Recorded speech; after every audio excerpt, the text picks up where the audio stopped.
Okay, I think I'm gonna talk for like 5 minutes and then we can all knit and yap and do things that a knitting circle does. But hi, thank you so much for coming. My name is Ethan. I am a rising second year PhD student at UVA, and I do some of my graduate research here at Blandy for the summer. And myself and Willow Levecki are very avid grad student researchers and knitters, and so we thought, you know, what better way to kind of like talk a little bit about our research and knit things that we like and talk about things that we like with people from the community. And so we were like, let's do a knit along for July at Blandy. Willow isn't here tonight, but she'll be here next week, and then we'll kind of like be switching on and off a little bit, but we'll both be around. You'll get to meet a lot of us. But I thought it would be nice to just kind of like, I'm clicking things, walk through the pattern a little bit, and just see if anybody had any questions. I've never designed a pattern before. You designed this? Yes. Nice. Yeah, well, at least like the grid pattern, yes. And it's modeled largely off of this girl. Her name is Meredith Wilmot. She's actually from Northern Virginia. She went to GMU, and now she's a PhD student at the University of Arizona. She does a lot of bug stuff, and she is a very avid science communicator via knitting down there as well. And so she does a lot of like, she'll work with local yarn stores to do local critters for local knitters and design patterns based off of that. And so we kind of modeled this off of her, and yeah, she's been really great to work with. So we all have these little pamphlets that are like, yay, knitting pattern booklet. And in it, we have a little bit on Blandy background. Is this anybody's first time to Blandy? Awesome, great. I feel like we have a pretty reliable crowd at Blandy, so yay. And there's just a little bit of history on Blandy, if any folks have any questions about that or are unfamiliar, talking a little bit about the indigenous and native presence on the land prior to Blandy, as well as what Blandy was before Blandy with the Tuileries estate. We also talk a bit about how Blandy kind of became the experimental farm from what it once was, and the work that went into doing that. And it's been pretty much a pretty solid stalwart in research since, I guess, the like 1920s, which is, oh yeah, because we're at the Blandy Centennial. Yeah, so 1920s, that's crazy. But yeah, and now there's a lot of outreach and programs like this where we get to connect with community members and do things that we love, and also talk about plants. So that's my dream date. So loving it. And yeah, so the plan with this cowl is, as I mentioned, it's largely based off of Meredith. I always just like colloquially refer to her as the leaf hopper because that's what she is on social media.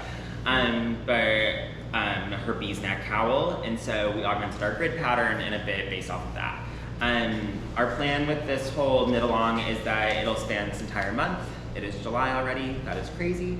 And every week from here on out throughout the month, we'll have different grad students talking about their research for like brief 10 minutes at the start of every session. And the research is also featured on the cowl, so you know a little bit about what you're knitting.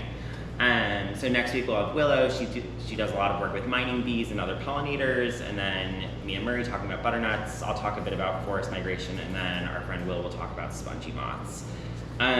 Some general notes about this pattern. It's knit in the round from bottom up. It's a knit pattern, but like if you're more comfortable with crochet or something like that, it's easily augmentable to that. It's just a grid pattern at the end of the day, so one stitch is one little grid block. It's available in one size. I was chatting earlier about how I've never gauged a project once in my life, for better or for worse, and I've been knitting for 2 years just so that, like, I know a little bit about what I'm talking about. I have lots to learn, but I have made things. And so, yeah, it's available as an illustrative grid pattern in the booklet. There's some basics for knitting that I just don't feel like I'm properly equipped to teach. So we're gonna be knitting, purling, casting on, casting off, all that sort of stuff. And color work is, I think, a very much learn and see what happens process. That's how I learned it. So I'm here to support that. I just can't quite teach it super reliably. But yeah, so there's a bit more of a breakdown on the research going on here, but feel free to read that at your own pace. Yeah, you're not like just because you came today does not mean you are locked in for all of the sessions. Willow and I will be cycling in and out based on like when we have to be doing field work and stuff like that. And you're welcome to just like take this home and knit at your own pace and never come back again. We'll miss you, but you are welcome to do that. And yeah, the yarn that we're using, we don't have a demo yet. We have a half mock-up that I started to work on while I was at a conference, and then it got hot and I got busy. But this is with, I had it earlier. This is with June, oh wow, hi. Hi. We have copies of the pattern up here if you need one. Nice. We're just briefly going over it, but everything that I'm saying is in there too. Perfect. The yarn that I used was Juniper Moon Patagonia Organic Merino. I'm liking it.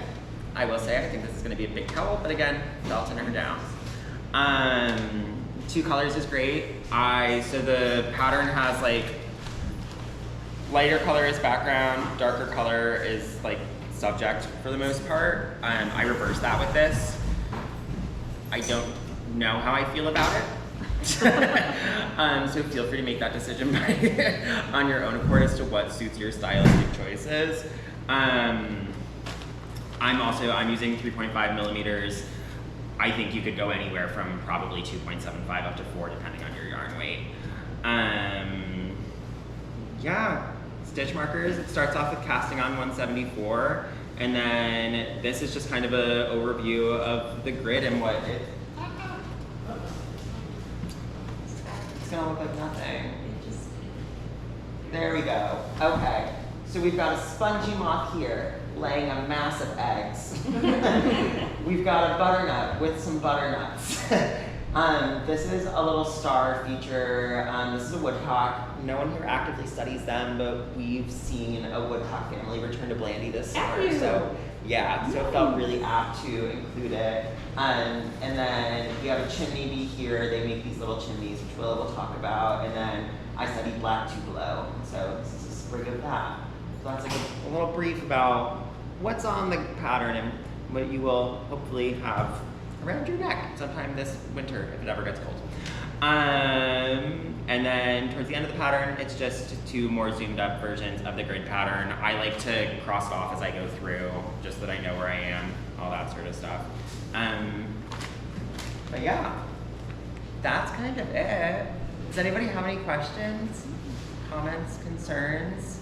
I don't know, can we all go around and say our names, just so that I know? And anything else that you feel like sharing?